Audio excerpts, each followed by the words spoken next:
She loved him in silence until silence became unbearable. Do you know what the most painful kind of love is? The one you can never say. The one that burns in your heart but never reaches your tongue.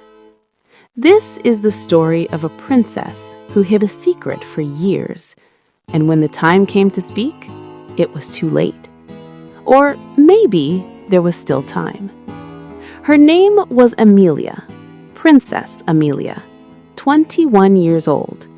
She was the daughter of a kingdom in the northern mountains, beautiful, polite, perfect.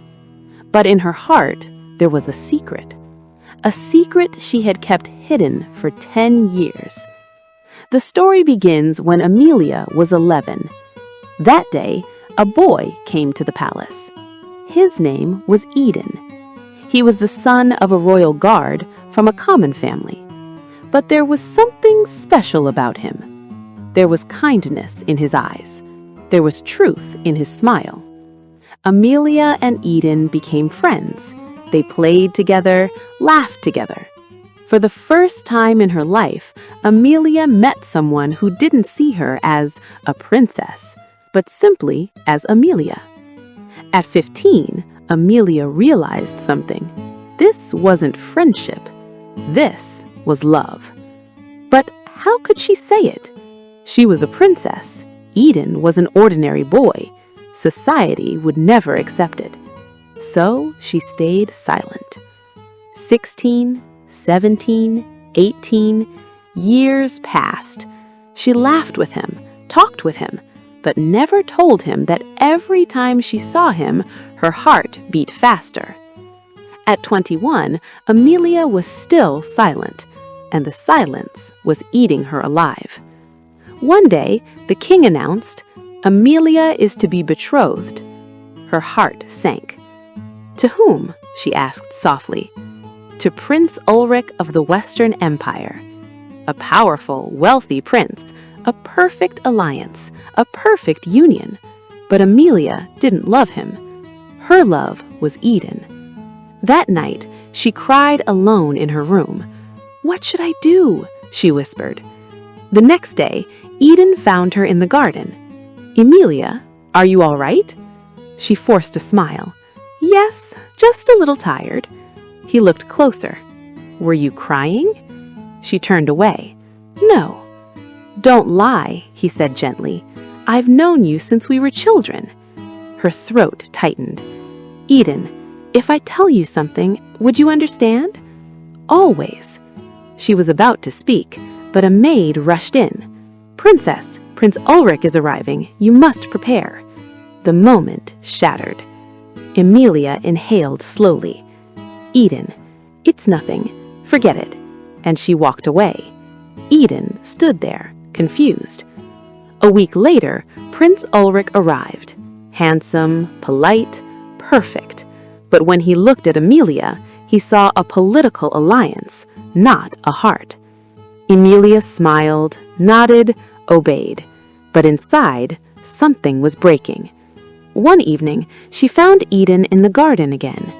"I heard you're getting engaged," he said softly. She lowered her head. "Yes." "Are you happy?" She looked up. Tears filled her eyes. "No." He stepped closer. "Then why are you doing this?" "Because it's my duty." "And your happiness?" She let out a bitter laugh. "A princess's happiness doesn't matter." Eden's voice trembled. "It matters to me." And in that moment, she felt it. If she didn't speak now, she never would. But fear wrapped around her heart. What if he rejected her? What if she lost even his friendship? So instead, she said, "Eden, you are a wonderful friend." He smiled. "You are too." And then he walked away. She had missed her chance again. The engagement day arrived. The palace glittered with lights. Music echoed through the halls. Amelia stood in royal attire, beautiful but lifeless. As Ulrich slipped the ring onto her finger, she saw Eden in the crowd. He was smiling, but in his eyes was sorrow. And in that instant, Emilia understood. He felt it too. Maybe he always had. Both were in love. Both were in silence, and the silence was destroying them. That night, Emilia couldn't sleep. She stood on her balcony. The moon was bright, the air cool. Then she heard it, a voice singing. She looked down. Eden was in the garden alone, singing a sorrowful song. Some things are left unsaid, some people are left far away, but the heart knows, the heart knows. Tears streamed down her face. She ran downstairs. "Eden!" she cried. "Eden!" He startled. "Emilia, you shouldn't be here. Why did you sing that song?" He stayed silent. "Speak," she pleaded. He inhaled deeply. "Because I can't stop feeling that I've lost you." Her heart stopped. "What do you mean?" He looked into her eyes. "Emilia, for years I've—" He stopped himself. "No, it doesn't matter. You're engaged." She stepped closer. "Finish it. Say what you need to say." He closed his eyes. "I love you. I always have." Silence. Then, barely above a whisper, "Me too." His eyes flew open. "What?" "I love you too, for 10 years. But you never said anything. I was afraid." "Of what?" "That if you rejected me, I'd lose you completely." He took her hands. "And now?" Tears glistened in her eyes. "Now it's too late." "I'm engaged," she whispered. "The engagement can be broken. This is an alliance between kingdoms." "And your life? Does that matter?" he demanded. She let out a hollow laugh. "My life was never mine." "Yes, it is," he said fiercely. "Choose." "I'm a princess. I don't get choices." "Then don't be a princess." She froze. "What?" "Run away with me." "Are you insane?" "Yes," he said softly. "Insane in love with you." She trembled. "Where would we go? We'd have nothing." He smiled gently. "We would have each other." And suddenly she realized she had lived her entire life in fear. Fear of judgment, fear of duty, fear of expectations. If she stayed silent now, she would regret it forever. She looked into his eyes, and for the first time in her life, she chose. Yes.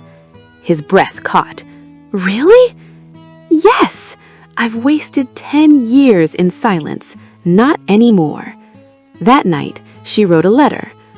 "Father, Mother, I know this will feel like betrayal, but I cannot live a lie anymore. I love Eden, and I am choosing my heart. I ask for your forgiveness. Emilia." They left quietly under the cover of darkness. The night was cold, but for the first time in her life, Emilia wasn't afraid, because she wasn't silent anymore. And in speaking, she found freedom. Years later, people still told stories. Some called her foolish, some called her brave. But in a small village lived a woman in a simple house. Her husband worked modest jobs. She taught children to read. No crown, no palace. But every night, sitting beside her husband, she felt peace. One day, her daughter asked, "Mother, do you ever regret leaving the palace?" Emilia smiled softly. "There is only one regret." "What is it?" "That I wasted so many years in silence." And that is the lesson. Silence does not save us. It breaks us. We all have something we want to say. Someone we need to tell, "I love you." Someone we need to tell, "I'm hurting." Someone we need to tell, "I'm sorry." But we stay quiet, and the years pass, and one day the chance disappears. So ask yourself, what are you afraid to say? What truth are you hiding? What feeling are you silencing? Say it, because in silence we lose everything. But in speaking, there is always a chance. And sometimes a chance is all we need. If this story touched your heart, like, share, and subscribe for more stories that speak to the soul. Please subscribe to my channel. It would mean so much to me. Thank you for your support.